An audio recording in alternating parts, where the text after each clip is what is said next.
Chapter का नाम है अम्ल, अम्ल, क्षारक एवं। ये थियोरेटिकल चैप्टर है, ये सब सुनने में बहुत मजा आता है ना, लेकिन सुनोगे याद हो जाएगा साथ ही साथ। देखिए अम्ल को हम कहते हैं अंग्रेजी में एसिड, नाम सुना है कि नहीं? एसिड, सही ना। और क्षार को कहते हैं बेस, क्या बोलते हैं? बेस। एंड को इस तरह से लिखते हैं, है ना। लवण को बोलते हैं साल्ट। आप लोगों ने साल्ट मतलब नमक सुना होगा, तो नमक ही याद करिएगा कि लवण। ठीक, कोई दिक्कत? इसके हम आपको छोटी छोटी पहले कहानियां बता देते, सही ना। पहले कुछ व्यक्ति जो हुआ करते थे उनको यह बात पता ही नहीं था कि अम्ल क्या है, क्षार क्या है, लवण क्या है, सही ना। तो उन्होंने कुछ पदार्थ, जैसे पहले जो भी पदार्थ लोग पाते थे तो टेस्ट करते थे, है ना। टेस्ट के जैसे मान लो कोई भी सामान गए, एक आम कहीं भरा हुआ है, तोड़ के खाए तो स्वाद कैसा लगा? खट्टा। आम का स्वाद कैसा होता है? खट्टा, सही ना। जैसे आंवला खाए, उसका स्वाद कैसा होगा? खट्टा। आंवला और अमला जानते हो दोनों? दोनों का स्वाद कैसा होता है? खट्टा। इमली खाए तो स्वाद खट्टा। तो उन लोगों को लगा कि जो भी स्वाद खट्टा है, जो भी स्वाद कैसा है? खट्टा है, उसका नाम दिया गया अम्ल। क्या नाम दिया गया? अम्ल। तो अम्ल प्रायः स्वाद में खट्टे होते हैं, सही ना। तो खट्टे पदार्थ को हम क्या कहेंगे? अम्ल। इसके बाद उन्होंने कुछ और भी पदार्थ चुने, जैसे कहेंगे मिर्च उठा लिए, मिर्च समझते हो? मरचा, जैसे मुंह में लगा, अरे राम राम राम, है ना। हाँ, एकदम सांसें चलने लगती है, पसीना गिरने लगता है ना। या फिर कुछ और भी पदार्थ ऐसे हैं जिनको अगर आप मुंह में डालें तो आपका मुंह एकदम बेकार लगने लगे, सही ना। तो उनको हम कहते हैं, जिनका स्वाद बहुत ही कड़वा होता है, उसे हम क्या कहते हैं? क्षारक कहते हैं। क्या कहते हैं? क्षारक। इसके बाद की बात आती है लवण, तो जिनका स्वाद खारा हो, नमकीन जैसा खारा हो, तो उसे हम क्या कहेंगे? लवण, सही ना। ये तो स्टार्टिंग हो गया। स्वाद के आधार पर लोगों ने पहले बांट लिया था कि जो स्वाद में खट्टे होंगे वो अम्ल होंगे, जो कड़वे होंगे वो क्षार होंगे, और जो खारापन होगा नमकीन जैसा वो क्या होगा? साल्ट होगा, यानी लवण। तो एक बेसिक उदाहरण में उस समय एक सिरका जानते ही होंगे आप लोग। सिरका के बारे में लोग बहुत पहले से जानते थे। इसके कारण क्या है कि सिरका कभी कभी दवा का भी काम होता है ना, दवा की तरह काम। जैसे पेट उठ दर्द करने लगता है, सिरका नहीं जानते? देखिए जरूरी नहीं कि गन्ने का बनता हो, आम का भी बनता है, है ना। तो स्वाद में खट्टा होता है भाई। जब कभी किसी इंसान का पेट वगैरह गड़बड़ हो जाता है तो कहते हैं लो भाई सिरका ले आओ और उसको टेस्ट करो, सही है ना। इमली जानते हैं? इमली से भी बनता है सिरका, सही ना। तो खट्टा होता है भाई। देखो अगर आप ये पूछोगे सिरका क्या है, ऐसे तुम अगर आकर के पूछोगे रोटी क्या, तो हम क्या समझाएंगे, है ना। हाँ, तो ऐसे सिरका स्वाद में खट्टा होता है, सूंघोगे दूर से महक रहा होता है। अब और क्या बता सकते हैं, है ना। तो सूत्र वगैरह बता दे तो सिरका का सूत्र होता है CH3COOH। ये सिरका का सूत्र होता है। अभी इन फ्यूचर थोड़ा आगे अगले चैप्टर में हम लोग इसका सूत्र भी बनाना सीख जाएंगे। तो ये सूत्र अभी जानने से अच्छा है कभी रहने ही देते, सही ना। तो ये अम्ल होता है। क्षारक में जैसे अभी आप लोगों ने पीछे फॉर्मूला पढ़ा था कास्टिक सोडा, क्या पढ़ा था? Caustic soda. तो ध्यान समझिए, ये तो नॉर्मल हो गया। इसके बाद एक व्यक्ति आए आर्हेनियस। क्या, कौन है? आर्हेनियस में भी नाम गलत हो जाए, इससे आपको टेंशन नहीं लेना है, ठीक है। क्योंकि अलग अलग बुकों में नाम अलग अलग जैसा लिखा, तो लिखा होगा आर्हेनियस, कहीं पे आर्हेनियस लिखा होता है, कहीं उड़नता वाला दे देता है। तो आर्हेनियस व्यक्ति आए, इन्होंने अपना एक सिद्धांत दिया, है ना। उस सिद्धांत में इन्होंने बताया कि अम्ल प्रायः वे पदार्थ होते हैं जिन्हें अगर हम जल में घोलें तो ये H+ आयन देंगे। कौन सा आयन देंगे? H+। इसको बोला जाता है हाइड्रोजन। क्या बोला जाता है? हाइड्रोजन। और आवेश है इसीलिए आयन, आवेश है इसलिए आयन। तो वे सभी पदार्थ जिनको हम जल में घोलें तो हाइड्रोजन आयन देते हो, उन्हें क्या नाम दिया गया? अम्ल। और इन्हीं के अनुसार वे सभी पदार्थ जिन्हें हम जल में घोलें और वो OH- आयन में, इसको हम बोलते हैं हाइड्रोक्साइड। क्या बोलते हैं? हाइड्रोक्साइड। तो जो हाइड्रोक्साइड आयन देते हैं उन्हें क्या बोलते हैं? क्षारक या क्षारक कहते हैं, सही है। इसके बाद कुछ ऐसे भी पदार्थ होते हैं जिन्हें जल में घोलो, कुछ ऐसे भी पदार्थ होते हैं जिन्हें हम जल में घोलें तो ना तो H प्लस आयन देंगे ना तो OH माइनस आयन देंगे, बल्कि वो कोई और धनायन या ऋणायन दे सकते हैं, तो उन्हें हम क्या बोलते हैं? लवण। यानी लवण ना तो H प्लस आयन देता है ना तो OH माइनस आयन देता है। ठीक, ये तो रहा परिभाषा आर्हेनियस के सिद्धांत के अनुसार, और सबसे परफेक्ट परिभाषा यही है। कभी आपको बोला जाए अम्ल किसे कहते हैं, तो वे सभी पदार्थ जो जल में घुलने पर हाइड्रोजन आयन देते हैं अम्ल कहलाते हैं। क्षारक किसे कहते हैं? वे सभी पदार्थ जिनको जल में घोलने पर हाइड्रोक्साइड आयन देते हैं क्षारक कहलाते हैं, सही ना। और लवण किसे कहते हैं? जिन्हें जल में घोले आयनित तो हो जाएंगे, घुल जाएंगे, लेकिन H प्लस या OH माइनस आयन नहीं देंगे। प्लस भी देंगे माइनस भी देंगे, लेकिन वो H प्लस और OH माइनस नहीं होगा। जैसे नमक की बात करते हैं तो सूत्र होता है NaCl, ये भी एक प्रकार का लवण है। जल में घोलेंगे तो देगा Na प्लस Cl माइनस, तो प्लस माइनस दिया लेकिन H प्लस या OH माइनस नहीं है, तो इसे हम क्या बोलते हैं? लवण। अब हम यौगिक को पहचाने कैसे? तो अब इनको पहचान करने के लिए भाई कोई यौगिक आपको दे दिया गया एक छोटा सा कण, जैसे हम कहें निरमा पाउडर है ना, निरमा पाउडर पता करो अम्ल है कि क्षार है, कैसे पता करेंगे? सही ना। या फिर हम आपको देते हैं खाने वाला सोडा, हम कहते हैं बताओ ये अम्ल है कि क्षार है, तुम टेस्ट करोगे कड़वा लगेगा, वो बहुत बेकार लगता है टेस्ट करने पर, तो कड़वा लगेगा, तुम कहोगे क्षार है, जबकि वास्तव में क्षार नहीं है। तो भाई जरूरी तो नहीं कि हर एक पदार्थ स्वाद में टेस्ट कर लिया जाए। ऐसे कोई व्यक्ति था, उससे कहा गया कि हीरा टेस्ट करो और टेस्ट करके बताओ ये अम्ल है कि क्षार है, तो हीरा टेस्ट करते हुए इतना खतरनाक होता है कि इंसान की राम नाम सत्य हो जाता है। ठीक है, तो ऐसे ही हीरा आपको हर एक पदार्थ आप स्वाद को टेस्ट करके नहीं बता सकते, तो इसीलिए ये कुछ तरीके निकाले गए कि हर चीज को आप स्वाद लेकर के मत बताइए, कुछ हम और प्रोसेस निकाला जाए जिससे हम अम्ल क्षार या लवण का हर एक पदार्थ स्वाद में टेस्ट नहीं किया जा सकता। तो कुछ ऐसे पदार्थ लाए गए जिन पर इन पदार्थों को डाल दे तो उसके रंग में परिवर्तन हो जाए, और रंग परिवर्तन की वजह से आप बता पाए कि अम्ल है कि क्षार है कि लवण। तो उन पदार्थों को कहा जाता है सूचक। क्या कहा जाता है? सूचक मतलब पहचान देने वाले, सही ना।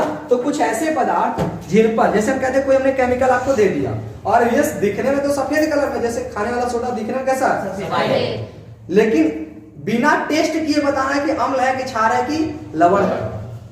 H plus OH minus ion दिखाई देने वाले लोग थोड़ी ना है कि आप देख करके बता दोगे, तो इसीलिए इन्होंने क्या उपयोग लिया? सूचक। तो सूचक वे पदार्थ होते हैं जो किसी पदार्थ के या किसी पदार्थ को अगर हम ला करके किसी सूचक पे डालें तो अपने कलर को क्या कर देते हैं? परिवर्तित कर देते हैं। इस कलर के अलग अलग कलर से हमको यह पता चलता है कि अम्ल था कि क्षार था कि लवण था, ये सूचक कहा जाता है। तो सूचक जनरली दो प्रकार के होते हैं, एक होता है प्राकृतिक सूचक, एक होता है कृत्रिम सूचक। प्राकृतिक और कृत्रिम। और ये सूचक किसी न किसी पौधे से बनाया जाता है, जैसे अब तक का सबसे फेमस सूचक का नाम है लिटमस पेपर। लिटमस पत्र, पेपर को अंग्रेजी में क्या बोलते हैं? तो लिटमस पत्र ये एक ऐसा पत्र है जो एक पौधा होता है जिनका नाम है लाइकेन। पौधा का नाम क्या है? तो लाइकेन पौधे की पत्ती से, पत्ती मतलब पत्ता से लिटमस पत्र बनाया जाता है, सही ना। इसकी क्या विशेषता उसको हम बाद में बताएंगे।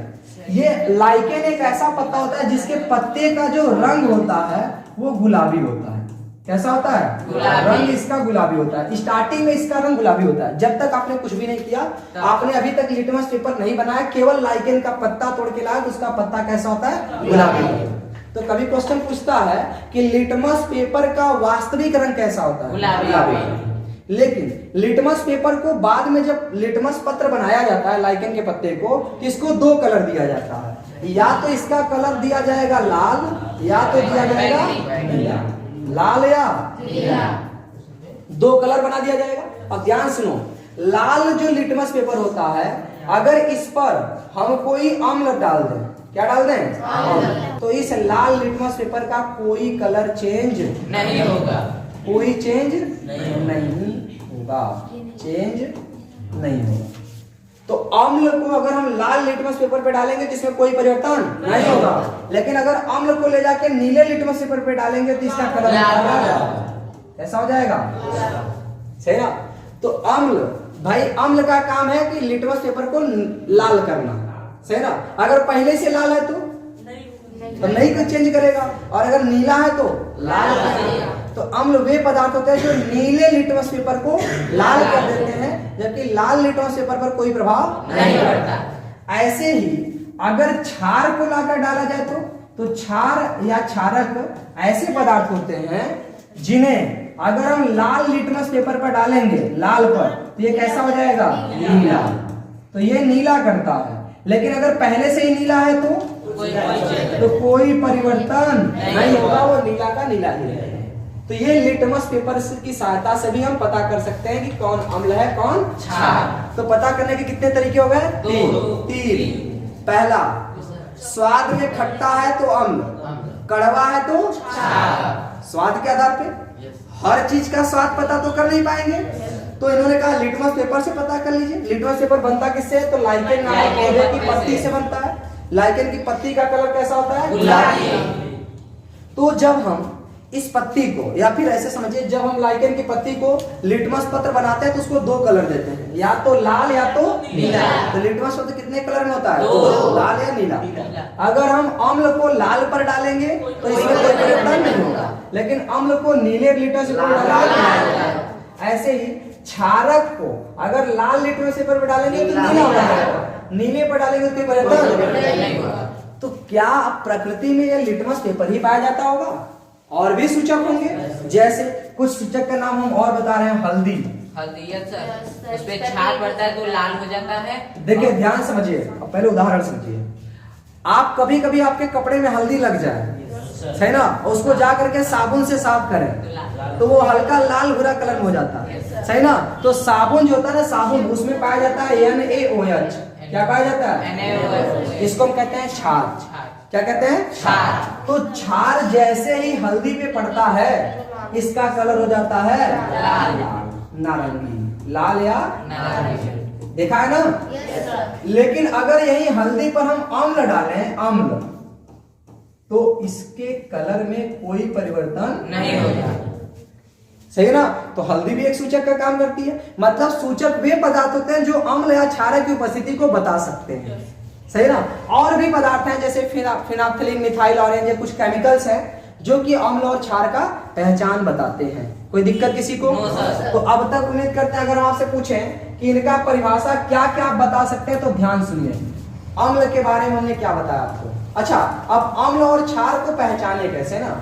अम्ल या क्षार, अम्ल या क्षार का पहचान कैसे करें? मतलब यौगिक आपके सामने लिखा है तो कैसे आप पहचान जाएंगे कि ये अम्ल है, कैसे पहचानेंगे कि ये क्षार है? तो मेरी बात ध्यान सुनिएगा एकदम। हमने कहा अम्ल वे पदार्थ होंगे जो जल में घुलने पर H+ आएंगे। 90% अम्ल, 90% जो अम्ल होते हैं उनकी शुरुआत H से होती है। शुरुआत किससे होती है? H से।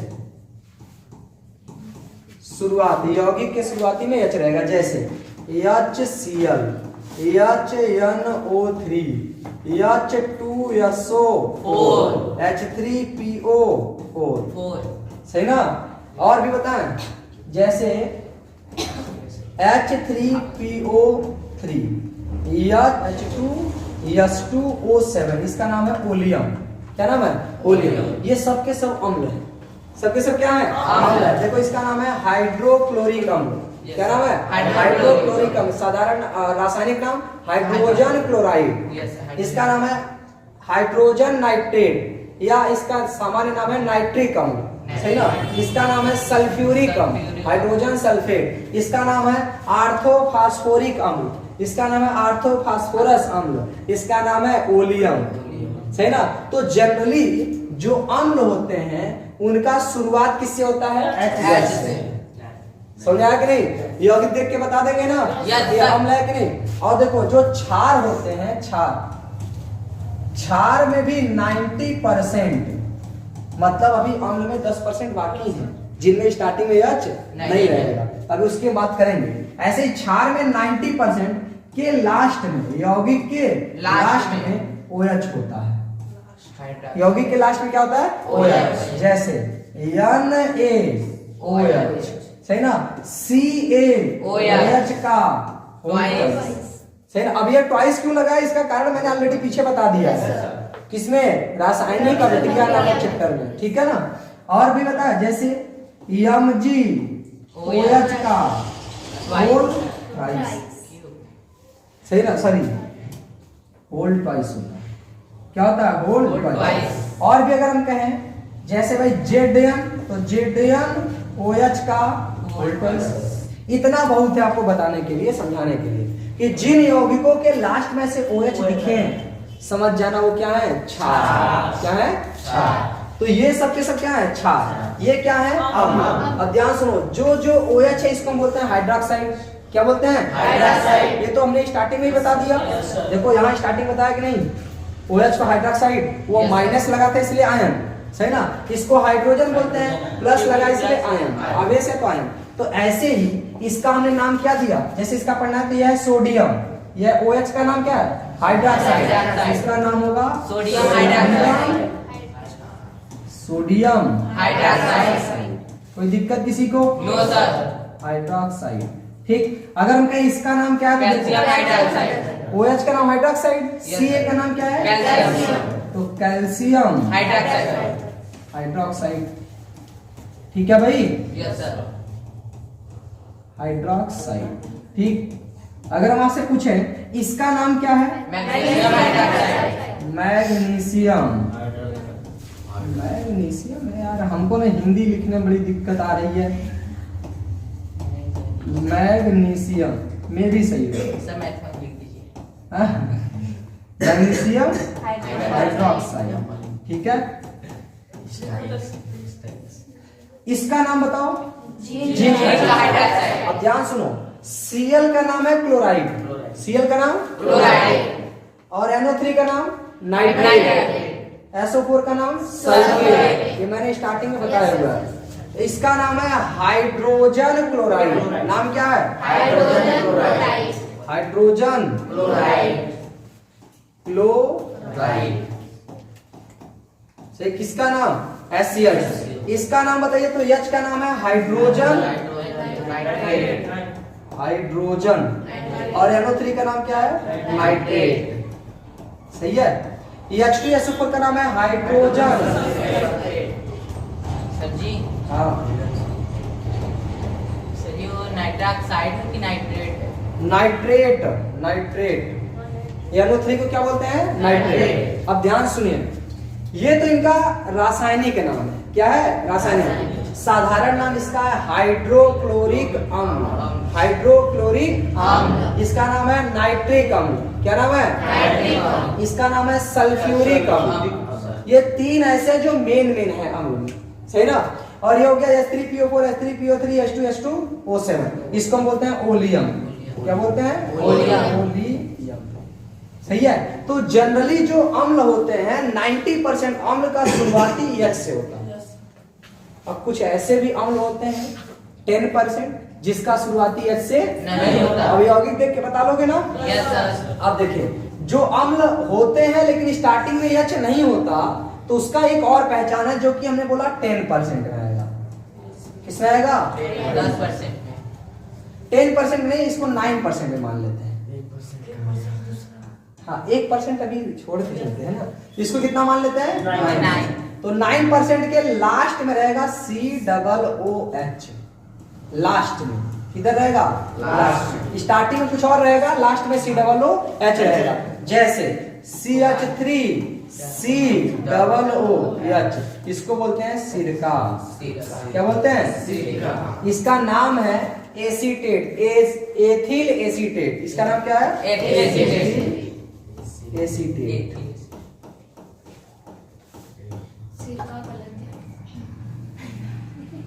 गलत लिखा है, कोई बात नहीं है, आप लोग हिंदी को देख लीजिएगा, ठीक है। तो ये हो गया एसीटेट। तो हमने कहा ना कि 10% जो हमने कहा, 90% तो ऐसे जिनका शुरुआती H से है वो अम्ल कहलाएंगे, लेकिन 9% ऐसे लोग हैं जिनके लास्ट में क्या रहेगा, COOH, तभी वो अम्ल। अच्छा, अगर यही ऐसे हो जाए COH ना, तो ये अम्ल नहीं है, COOH होना चाहिए तभी अम्ल होगा। ये 9% है। अब आप इसी को बोलते हैं एसिटेट। इसको कार्बोक्सिलिक अम्ल है, अभी कार्बनिक यौगिक, कार्बन के यौगिक है ना, उसमें बताएंगे, लेकिन अभी इसको बोलेंगे एसिटेट। क्या बोलेंगे? लेकिन ये एसिटेट भी नहीं है, एसिटेट ये होता है CH3COO-, सही ना। इसीलिए इसको हमने एथिल एसिटेट एक नाम दिया है। इसका साधारण नाम जानते हैं क्या, मतलब रासायनिक नाम? एसिटिक अम्ल। नाम क्या है? एसिटिक अम्ल। तो अभी हम लोग इसकी चर्चा नहीं कर रहे, अभी हम पहचान बता रहे हैं आपको। तो पहचान हमने क्या बता भाई कि अम्ल में 9% लोग का पहचान क्या है? COOH। 90% का पहचान है स्टार्टिंग है। ये जो COOH है स्टार्टिंग रहेगा कि लास्ट में? लेकिन क्षार का 90% नहीं, 99% पूरा लास्ट में OH रहेगा, तभी क्षार। अब मेरी बात ध्यान से, आप कंफ्यूज कैसे होगे? ये देखो CH3COOH है क्या? आपको लगे कि ये क्या होना चाहिए? क्षार। लेकिन मैंने कहा कि देखो COOH है, तब आप क्षार नहीं बोलना, तब वो OH नहीं गिना जाएगा, वो COOH पूरा गिना जाएगा, सही ना। अभी ये क्षार है। अच्छा एक बात बताओ, CH3 CH2 CH2OH, ये बताओ क्या है? क्षार है। सही, क्या है? क्षार, क्योंकि लास्ट में OH है। कोई दिक्कत किसी को? अब आपके दिमाग में अगर 90% हो गया, 9% हो गया, 1% कहाँ गया?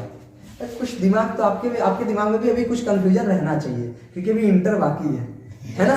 तो इतना कंफ्यूजन हम छोड़ेंगे नहीं, लेकिन आपको बता देते हैं कुछ ऐसे जो अधातु होते हैं। क्या होते हैं? आपके दिमाग में अधातु क्या है, ये भी अगले चैप्टर में। तो एक काम करते हैं कि जो 1% है, 1% अम्ल, इसको हम लोग धातु अधातु नाम के चैप्टर में जानेंगे।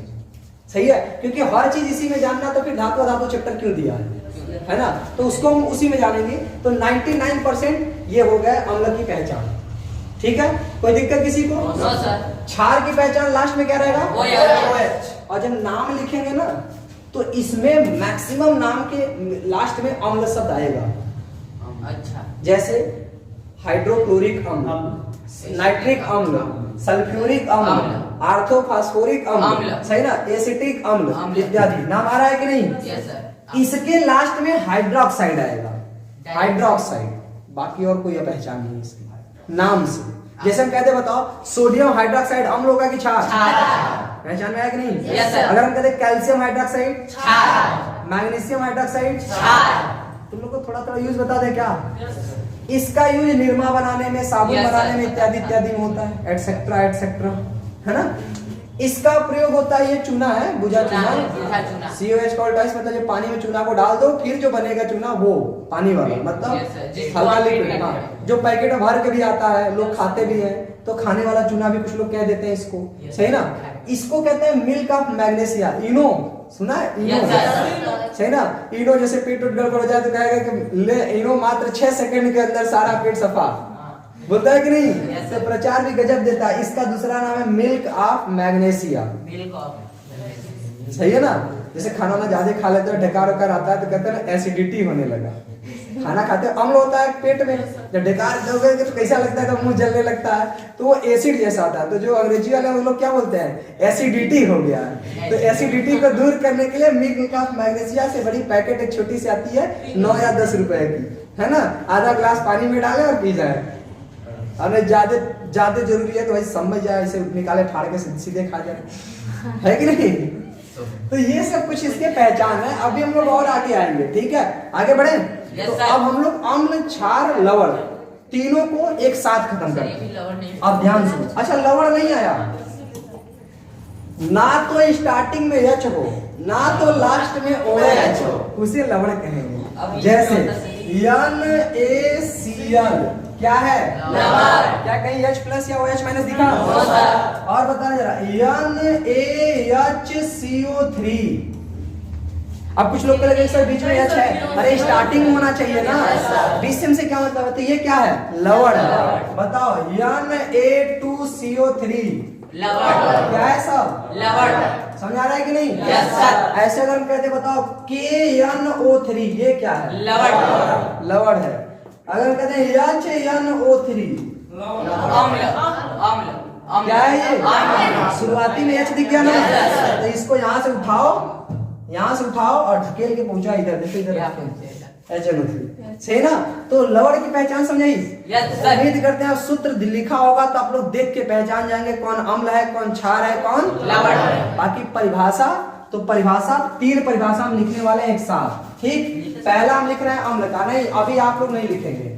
देखिए अम्ल के बारे में हमने क्या क्या कहा। पहली बात तो अम्ल क्या है, जो स्वाद में कैसा होगा, खट्टा, सही ना। खट्टा तो अंग्रेजी में स्वावर बोलते हैं, सही है। चलिए स्वाद में कैसा होगा, खट्टा। पहला परिभाषा यही हो गया, वे सभी पदार्थ जो स्वाद में खट्टे होते हैं अम्ल कहलाते हैं। अगर आपके पेपर में पूछा अम्ल किसे कहते हैं, नहीं याद है तो यही बोल दे रहे अम्ल है। कैसे ही पका वो भी खट्टा होता है, कितनों पक जाए, आम का अपना जो गुण है खट्टापन वो 100% खत्म नहीं होगा, वो भी अम्ल ही है, कितनों मीठा हो जाए, सही है। स्वाद में कैसा होता है, खट्टा होता है। और सुनो, जल में घोलेंगे जब तक, जल में क्या देगा, हाइड्रोजन प्लस आयन देता है, उसे हम अम्ल कहते हैं। ये किन्होंने बताया है, आर्हेनियस। किसने बताया, आर्हेनियस, है ना। और दूसरी चीज, अम्ल जो होता है वो नीले लिटमस पेपर को लाल कैसा कर देगा, लाल। और अगर हम कहते हैं पहले से लाल है तो और लाल कर देगा, नो कोई दिक्कत। ये 3 एकदम बेसिक चीजें जो आपको हमेशा याद रहनी चाहिए अम्ल के बारे में, ठीक। और बाकी पहचान में मैंने क्या बताया था, पहले हाँ 90% केस में यच से शुरुआत होगा, यच से शुरुआत होगा सूत्र का, ठीक है ना, यच से शुरुआत। कोई दिक्कत। दूसरी चीज और हमने बताया था कि 9% ऐसे मान के चलिएगा जिसके लास्ट में क्या हो, COOH, वो भी क्या होते हैं, अम्ल होते हैं, सही ना। और 1% मैंने कहा था, इसको हम समझेंगे नेक्स्ट चैप्टर, कोई दिक्कत, नो सर। इतना मैंने पढ़ा उसका यही समरी है छोटा सा। अगर हम कहते हैं क्षार के बारे में तो लास्ट में अच्छा है। देखिए स्वाद में कैसे होते हैं, कड़वा, ऐसे, ठीक है ना। स्वाद में कैसा होता है, कड़वा होता है। अगर हम कहें जल में घोलेंगे तो OH माइनस आयन देंगे, ठीक है ना। अगर हम कहें इसको लिटमस पेपर पर इनका प्रभाव, नीला को लाल कर देगा, लाल को चेंज कर देगा नीला में। और अगर पहले से नीला है तो प्राकृतिक में लिटमस पेपर कौन से पौधे से बनाया जाता है, कौन से पौधे से बनाया जाता है, लाइकेन पौधे की पत्तियां का वास्तविक रंग ऐसा होता है। कोई दिक्कत, बताओ पहचान। लास्ट में अरे 99% लास्ट में क्या रहेगा, OH रहेगा, तो क्या होगा, क्षार होगा। आपको एक हम पहले से इस बात का अपवाद बता दे रहे हैं, CH3OH ये अम्ल है, ये क्या है, ये क्षार नहीं है, इसका नाम है मेथेनॉल। क्या नाम है, मेथेनॉल। अभी याद रखिएगा, ये इसके अपवाद में है, लास्ट में OH है, लेकिन ये क्या है, अम्ल है। इसी अम्ल, दारू सुना है, दारू, एथेनॉल। तो एथेनॉल तो इंसान पी करके चल लेता है, लेकिन मेथेनॉल पी लोगे ना, राम नाम सत्य है, बाकी सब मस्त है। जन्म का तो पता नहीं, लेकिन मृत्यु इस दुनिया की सबसे बड़ी सच्चाई है, हर एक इंसान की मृत्यु होना, ठीक। तो इसीलिए ये है जो पहला हुआ है वो मरना तय है इसका। हाँ तो शांत रहो, फालतू बात अपने टॉपिक से भटका देती है। चलिए, तो लास्ट में क्या कहा, क्या दिखेगा आपको, OH, ये पहचान। दूसरी चीज, अब आपको लगेगा 1% कहाँ है, तो वही नेक्स्ट चैप्टर में, या फिर इसी चैप्टर के हम लास्ट में आपको बता दें, हो सके तो सही ना। अगर रिएक्शंस आ जाएंगे तो इसी में बता देंगे, नहीं तो नेक्स्ट चैप्टर में बताएंगे, किसी कोई दिक्कत। इसी के जस्ट बाद हमने हेडिंग डालेंगे लिटमस पेपर, लिटमस पेपर नहीं, सूचक किसे कहते हैं, तो वे पदार्थ जो किसी पदार्थ के अम्लीय या क्षारीय होने के गुण को बताते हैं, उसे हम क्या कहते हैं, सूचक। जैसे आप लोगों ने गांव में गए होंगे किसी से, जब आप किसी ऐसे गांव में जाते हैं जिस गांव में आपको कुछ नहीं पता, आप पहली बार गांव में पहुंचे लेकिन आपको गांव पता ही नहीं है, मतलब नाम तो पता है लेकिन कहाँ ये नहीं पता, बस इतना पता है बस इस रोड से जाएंगे उधर कहीं पड़ेगा, किसी से पूछ लेंगे, तो जा करके पूछेंगे भाई बताइएगा ये इनका घर कहाँ पड़ेगा, तो बताते बस सीधे चले जाना, बाएं मुड़ जाना, अगले गली मिलेगी, दाएं मुड़ जाना, घर ही पड़ेगा, है ना, ऐसा कुछ बताते हैं। तो वो आपको उनकी उपस्थिति बता रहे हैं, तो वो आपके लिए सूचक का कार्य है। सूचक मतलब सूचना देने, सही है। तो सूचक किसे कहते हैं? वे सभी पदार्थ जो अम्ल या क्षार के, अम्लीय या क्षारे होने के प्रवृत्ति को बताते हैं, उसे हम क्या कहते हैं? सूचक, यानी पहचान देंगे। तो ये सूचक दो प्रकार के होते हैं, या तो प्राकृतिक, या तो मानव निर्मित। इसको मानव निर्मित हम क्या बोलते हैं? ये थोड़ा सिंपल चीज है ना, कृत्रिम, आर्टिफिशियल बोलते हैं कृत्रिम। देखिए प्राकृतिक के क्या क्या उदाहरण है, तो जैसे लिटमस पेपर, ये प्राकृतिक, सही ना। और मैंने क्या बताया भाई अभी? हल्दी, ये सब प्राकृतिक। लाल पत्ता गोभी, ये भी कैसा उदाहरण है? प्राकृतिक सूचक। कैसा सूचक है? प्याज जानते हो? प्याज भी एक प्रकार का सूचक है। प्याज का छिलका, सही ना, वो भी एक प्रकार क्या है? सूचक है। वो प्याज को क्या लगता है? इंसान बनाता है? प्राकृतिक है, क्योंकि जो चीज मिट्टी से प्राप्त हो रही है आपको, ये सब प्राकृतिक है, सही ना। तो हमने कहा प्याज वगैरह ये सब इत्यादि इत्यादि करके हम लिख देते हैं। अब देखो मानव निर्मित या कृत्रिम में क्या आएगा, तो कुछ यौगिक हैं, जैसे मिथाइल ऑरेंज, क्या नाम है इसका? मिथाइल ऑरेंज, सही ना। ये सब मानव निर्मित। जो हमने कहा था प्याज, इससे कैसे पता करेंगे? तो देखिए जो प्याज होता है ना, प्याज का छिलका, जैसे उसमें कई सारे छिलके पाए जाते हैं, कई लेयर, तो जो ऊपर वाली लेयर है वो किसी काम की नहीं है, उसमें कोई महक नहीं होता। सेकेंड वाली जो मोटा लेयर होती है जिसको आप खाते हो, वो लेयर निकाल लो, अगर उसको क्षार के आसपास में रख दोगे तो उसका गंध समाप्त हो जाएगा। प्याज महकता है कि नहीं? Yes sir. तो अगर उसके ऊपर क्षार रख देंगे या क्षार की लेयर लगा देंगे तो उसका गंध क्या हो जाएगा? समाप्त हो जाएगा। लेकिन अम्ल का लेयर लगाएंगे तो उसके गंध पे कोई प्रभाव नहीं पड़ेगा। तो प्याज भी प्रकार क्या हो गया? सूचक। बता रहा है ना कि क्षार कैसे पता करें? कोई दिक्कत यहाँ तक? अब हम लोग पढ़ते हैं कि अम्ल और क्षार के भौतिक गुण। तो पहले हम समझेंगे अम्ल के भौतिक गुण, ठीक है। तो भौतिक गुण में मतलब क्या है? जैसे भौतिक गुण का मतलब क्या है कि देख करके आप क्या क्या बता सकते हैं। तो आप किसी को देख करके बता सकते हो, क्या हो सकता है? भौतिक गुण, सही ना। जैसे कुछ लोग जैसे चश्मा लगाती है, हम बोल सकते हैं वो चश्मा लगा के चलती है, ये इनका भौतिक गुण है, सही ना। लंबाई में थोड़ा सा छोटी है, ये इनका भौतिक गुण है, सही है। रासायनिक गुण का क्या मतलब होता है? जो आप देख के नहीं बता सकते। जैसे हम आपके सामने दिख कुछ और रहे लेकिन हमारे मन में क्या चल रहा है वो मेरा रासायनिक गुण है ना।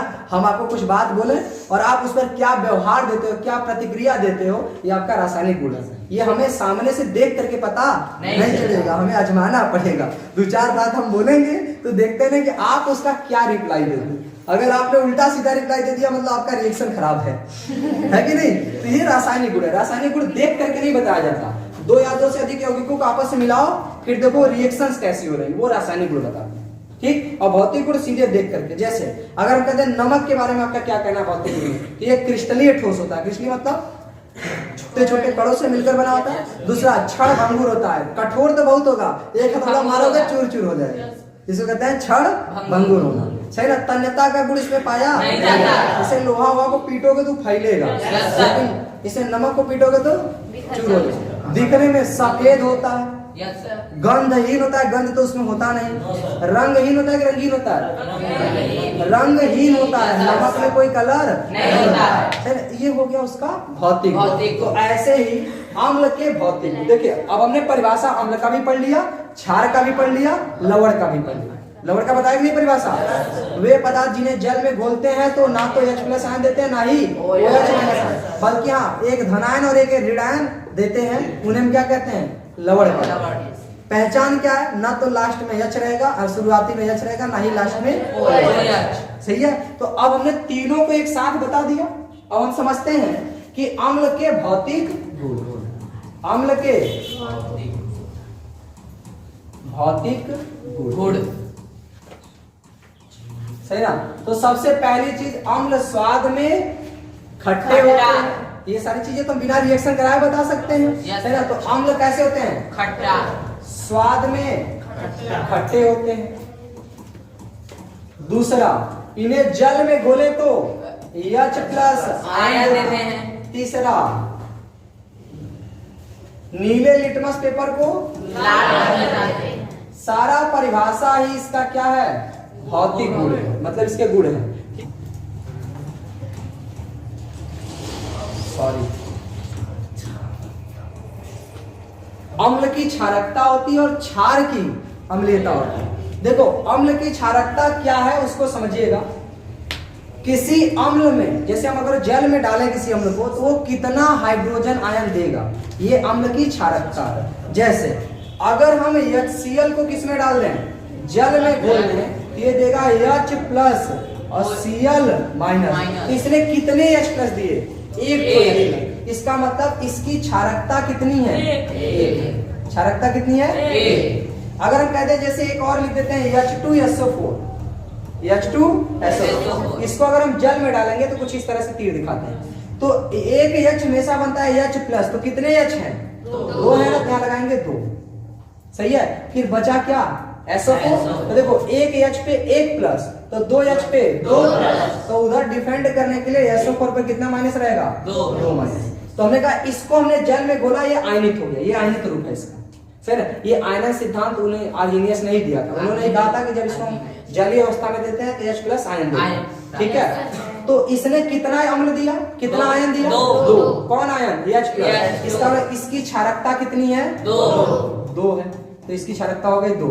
एक हम और यौगिक लिख देते हैं H3PO4, इसको जलीय अवस्था में रखेंगे। देखो, एक H बनाएगा, एक H प्लस, तो कितने H हैं? 3। ये बनाएगा 3H प्लस। तो उधर बनेगा, देखो डिफेंड करना है, मतलब कितने आवेश होंगे? 3। एक पर 1 प्लस हो गया, तो 3 पर 3 प्लस, तो उतना ही बैलेंस करना है। इधर क्या हो जाएगा? माइनस। अब ध्यान सुनो, इसमें कितने H प्लस आयन है? 3, यानी इसकी क्षारकता कितनी है? 3। कोई दिक्कत इसी को? ये हो गया क्षारकता 3, सही है। तो अम्ल की क्षारकता किसे कहते हैं? तो किसी अम्ल को जब जल में घोलते हैं, अम्ल को क्या करें? जल में घोलते हैं। अम्ल या फिर अम्ल को जल में घोलने पर, जल में घोलने पर प्राप्त किसका? H प्लस आयन की संख्या, H प्लस आयन की संख्या अम्ल की क्या कहलाती है? क्षारक नहीं, अम्ल की क्षारकता कहलाती है, अम्ल की क्षारकता। जैसे उदाहरण मैंने यहाँ दे दिया, कोई दिक्कत? तो ये हो गया, पहले मैंने समझा दिया आपको अम्ल क्या है। जो अम्ल का मैंने सब कुछ बताया वो अम्ल का भौतिक गुण ही था, तो वो हो गया भौतिक गुण। फिर ये हो गया अम्ल की क्षारकता। अब हम ये पढ़ लेते हैं अम्ल के प्रकार। क्या पढ़ लेते हैं? अम्ल के प्रकार। तो यहाँ इसको बंद करें भाई। देखिए, अब अम्ल के प्रकार में समझिए, अम्ल के प्रकार पूरा एकदम थियरी है, लेकिन उम्मीद हम ये नहीं करते कि आपको याद नहीं होगा, बड़ा सिंपल है। अम्ल के प्रकार, तो अम्ल कितने प्रकार का होता है? 2 प्रकार। देखिए, हम पहली बात तो इसको बांटते अलग अलग है। जैसे हम कहते हैं हमारे क्लास में कितने प्रकार के बच्चे हैं, तो देखिए हम सिंपल से ऐसा बोल सकते हैं 2 प्रकार के, लड़के और लड़कियां, सही ना। ये तो हमने सिंपल तरीके से बोल दिया। ये ऐसे देखा जाए तो इनके जेंडर के आधार पे मैंने बांटा है, जेंडर के आधार पे। तो 2 प्रकार के, मेल और फीमेल, या लड़के और लड़कियां। इस तरह से हम और भी कैटेगराइज कर सकते हैं। जैसे हम कहते हैं एज के आधार पे बांट देते हैं, उम्र के आधार पे। किसी का उम्र हो सकता है 14 साल हो, किसी का 15 साल हो, किसी का 16 साल हो, यही होगा लगभग हाई स्कूल में। तो हो सकता है किसी का 14 साल हो, किसी का 15, किसी का 16। तो जिनका 14 साल में हो वो सब एक प्रकार के हो गए, जिनका 15 साल है वो ये सब एक प्रकार के हो गए, जिनका 16 साल है वो सब एक प्रकार के होगा। इस तरह से अलग अलग प्रकार बनेंगे। तो हमने उम्र के आधार पे बांटा, अलग बांट दिया। हमने जेंडर के आधार पे बांटा, अलग संख्या में बांट दिया। तो वैसे ही हम अम्ल को किस 2 आधार पे बांटने जा रहे हैं। कितने आधार पे? 2।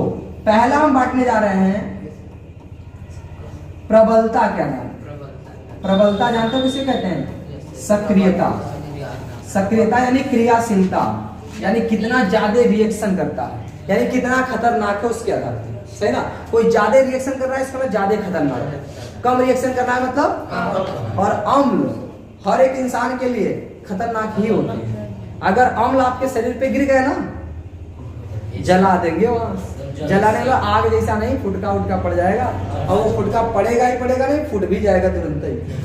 सही है, तो फिर सोचो जब फुटका फूट जाता है तो कैसा महसूस होगा। सही, तो अम्ल बहुत ही खतरनाक होते हैं। तो देखो सक्रियता के आधार पे तो कुछ ऐसे होंगे जो कम क्रियाशील होंगे, कुछ ऐसे होंगे वो जो ज्यादा क्रियाशील होंगे। तो जो कम क्रियाशील होंगे उनको कहेंगे दुर्बल अम्ल। क्या कहेंगे? दुर्बल अम्ल। और जो ज्यादा क्रियाशील होंगे उन्हें कहेंगे प्रबल अम्ल। तो ये मैंने किसके आधार पे बांटा? प्रबलता या सक्रियता के आधार पे। ठीक, और एक होता है सांद्रता के आधार पे। किसके आधार पे? सांद्रता का मतलब समझते हो? कितना गाढ़ा है, कितना हल्का।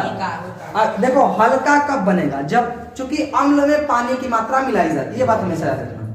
अगर किसी अम्ल में अम्ल की मात्रा कम है, पानी की मात्रा ज्यादा है, तब तो पतला हो जाएगा। और जब अम्ल की मात्रा ज्यादा है, पानी की मात्रा कम है, तो गाढ़ा रहेगा। तो जो गाढ़ा है ना उसको कहते हैं सांद्र अम्ल। क्या कहते हैं? सांद्र। और जो पतला उसको कहते हैं तनु अम्ल। तो ये बोला जाता है तनु अम्ल और सांद्र। कोई दिक्कत? No sir. सांद्र अम्ल।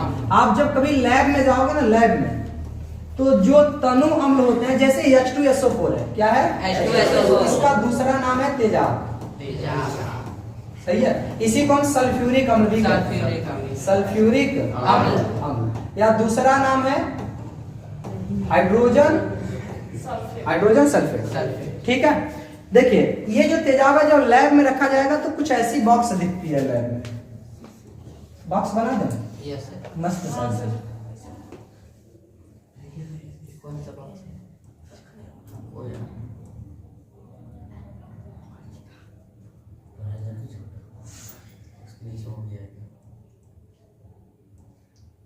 इस तरह से इसका ढक्कन होता है, मतलब ऐसे रहता है, ऐसे ऊपर ऐसे खिला लेंगे तो निकल जाएगा, बाहर ऐसे ले जाके ऐसे दबा देंगे, जितना वो अंदर जाएगा उतना चौड़ा है ऊपर, तो नहीं गिरेगा। ठीक है ना। कुछ ऐसी बोतल होती है उसके ऊपर लिखा होता है, जैसे अगर तनु अम्ल है ना तो ऐसे लिखा रहेगा DIL, दिल, डायल्यूट बोलते हैं इसको। सही ना। H2SO4, इसका मतलब ये तनु अम्ल है। कैसा अम्ल है? तनु मतलब हल्का। और ये अम्ल ऐसा है जिसमें तुम हाथ डाल भी दोगे, निकाल भी लोगे, कोई दिक्कत नहीं। सर सल्फ्यूरिक में, सही ना। हाँ, सल्फ्यूरिक अम्ल की ही बात कर रहे हैं। सही ना, लैब में सब हम लोग कर चुके हैं ऑलरेडी। ठीक, तो तनु अम्ल खतरनाक नहीं होता क्योंकि इसमें पानी की मात्रा बहुत ज्यादा होती है, पानी में थोड़ी ना तुमको दिक्कत होगी। सही ना। और एक होता है सांद्र। तो सांद्र को ऐसे लिखा जाता है CONS, कंसंट्रेशन बोलते हैं। Concentration H2SO4। इसमें पानी की मात्रा बहुत ही कम होती है, तेजाब की मात्रा ज्यादा होती है, तो ये खतरनाक होता है। गलती से हाथ डाल दोगे उसमें ना, निकालोगे तो हो सकता है तुम्हारा हाथ पानी जैसा दिखने लगे, बड़ा बड़ा गुब्बारा निकल जाएगा, नहीं जल के फट जाएगा, एकदम बजबजाने लगेगा एकदम। सही है ना। तो ये हो जाएगा, तो ये सांद्र सल्फ्यूरिक अम्ल है। तो मतलब एक होता है तनु और एक होता है सांद्र। कोई दिक्कत? तो तनु अम्ल को लिखा कैसे जाता है? डायल्यूट करके, बाकी जो भी अम्ल रहे यहाँ लिख दिया जाएगा। और सांद्र को ऐसे लिखा जाएगा CONS, फिर ऐसे डैश करके। आप लोग के स्कूल में लैब है ना?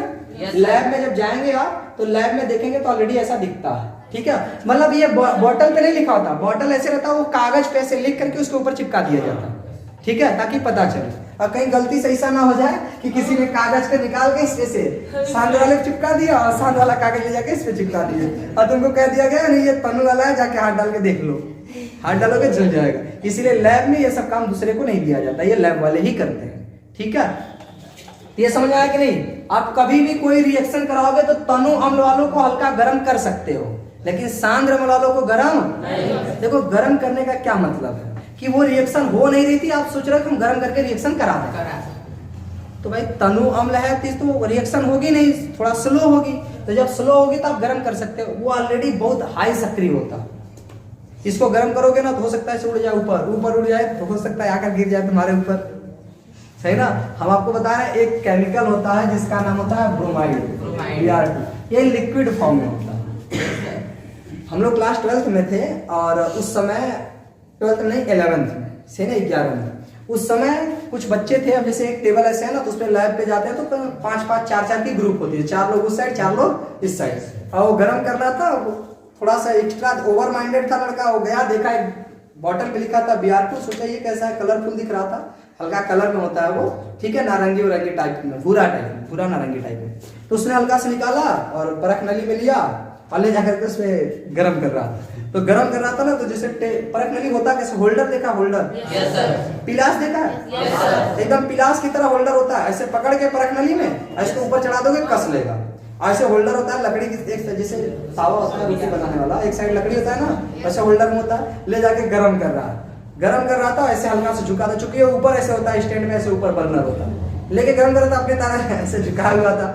और जैसे ही गर्म किया उससे Br2 थी, बहुत इस दुनिया में बहुत ज्यादा खतरनाक होती है। अगर ये आपके हाथ पे से गिर गई ना Br2, इधर से गिरेगी, फाड़ करके दुनिया से निकल जाएगी, निकल जाएगा।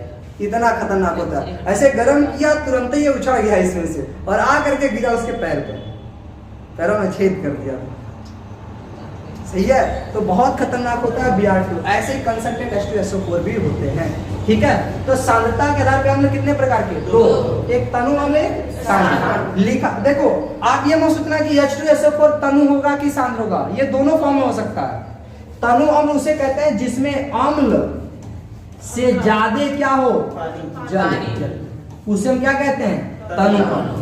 और ऐसा अम्ल जिसमें अम्ल की मात्रा ज्यादा हो, जल की मात्रा कम हो, उसे क्या कहते हैं, सांद्र। कोई दिक्कत? No sir. अब प्रबल दुर्बल में क्या है, तभी मैंने स्टार्टिंग में आपको बताया था अम्लों की पहचान में, अम्लों की पहचान में यहाँ पर हमने क्या बताया था, 90% अम्ल H से शुरुआत होते हैं, और जितने भी अम्ल का सूत्र H से शुरुआत होता है सब के सब प्रबल अम्ल होते हैं, सही ना। और जिनके लास्ट में COOH होता है वो सब दुर्बल अम्ल होते हैं, ठीक है। तो सक्रियता के आधार पे दो प्रकार के दुर्बल अम्ल और प्रबल अम्ल। मैंने कहा प्रबल अम्ल किसे कहेंगे, देखो हम पहचान की बात कर रहे हैं, पहचान है। देखो परिभाषा क्या होती है प्रबल अम्ल की, वे अम्ल जो ज्यादा क्रियाशील होते हैं उन्हें हम क्या कहते हैं, प्रबल अम्ल, और वे अम्ल जो कम क्रियाशील होते हैं दुर्बल। परिभाषा खत्म, नाम से परिभाषा खत्म। पहचान क्या भाई, इनका जो सूत्र होगा ना वो ऐसे रहेगा, जैसे HCl, H2SO4, सही ना, HNO3, ETC, ETC मतलब इत्यादि, ठीक है। तो इस तरह का सूत्र रहेगा। अगर हम कहते हैं दुर्बल अम्ल तो जो कम क्रियाशील होंगे, तो कम क्रियाशील जिनके लास्ट में C डबल होना चाहिए, जैसे CH3COOH। भाई इनका हम आपको ऐसे ही बता देते हैं, ये है सिरका। सिरका तुम पी भी सकते हो, है ना, लेकिन तेजाब पी सकते हो। इससे क्या पता चला कि सिरका दुर्बल है, कम क्रियाशील, और तेजाब ज्यादा क्रियाशील। समझ आया कि नहीं? आपको पता है जब दांत तो बनाया जाता है ना, किसी के दांत के अंदर खोड़रा वगैरह हो जाता है, खराब हो जाता है, या उसमें कीड़े पड़े होते हैं, तो उसमें तेजाब डाला जाता है, हल्का सा, थोड़ा सा एकदम। तेजाब करता क्या है, जैसे ही जाएगा अंदर जितने कीड़े रहेंगे सबको एकदम जला के खत्म कर देगा। लेकिन खत्म तो कर देगा, क्या लगता है वो बाहर निकल जाता है क्या? वो रहता अंदर ही है। लेकिन आपको भी पता है अंदर है तो लोग सफैया करेंगे, सफैया करने वाला कोई पाइप वगैरह से डाल के प्रेशर से या पानी से बाद में धुल देंगे, सही ना। तो ये काम किया जाता है। कई लोग तो ऐसे होते हैं जिनके दांत में कीड़े पड़ जाते हैं, बड़े बड़े निकलते भी, तो अपने दांत की सफाई किया करो डेली, हो सके तो 2 बार किया करो, अगर पॉसिबल हो सके तो, नहीं तो 1 बार जरूर करना चाहिए। अब कई बार आपने ऐसा नहीं सुना है कि नहीं, रात में हमारा वो हो जाता है, सुबह सुबह जगते हैं तब ले जाके ब्रश करते हैं, शाम को ब्रश नहीं करते। इसका कारण मैंने प्रॉपर तरीके से बता दिया है, नहीं तो फिर आते हैं बायोलॉजी में तो फिर स्टार्ट किया जाएगा वो सब। ठीक, आगे बढ़े। तो उम्मीद करते हैं कि अम्ल के प्रकार आपको समझ में आ गए होंगे। उनके भौतिक गुण मैंने बता दिए। अब हम पढ़ेंगे अम्लों के रासायनिक गुण में जनरली हम लोग क्रिया पढ़ते हैं कि अम्ल की अभिक्रिया इनसे कराएं तो क्या बनेगा, अम्ल की अभिक्रिया इनसे कराएं तो क्या बनेगा। तो हम लोग पढ़ेंगे अम्लों की रासायनिक गुण, अम्ल के रासायनिक गुण, है ना। देखो गुण मतलब खाने वाला नहीं, सही है। इसको क्या बोलते हैं, रासायनिक बोलते हैं केमिकल। केमिकल मतलब क्या होता है, रासायनिक। गुण को बोलते हैं properties, chemical properties of acid. कोई दिक्कत? तो रासायनिक गुण में हम जनरली किसी से क्रिया कराते हैं और क्रिया कराने के पश्चात देखते हैं किसका निर्माण हो रहा है। किसी को दिक्कत? तो रासायनिक गुण हम लोग समझेंगे नेक्स्ट क्लास में।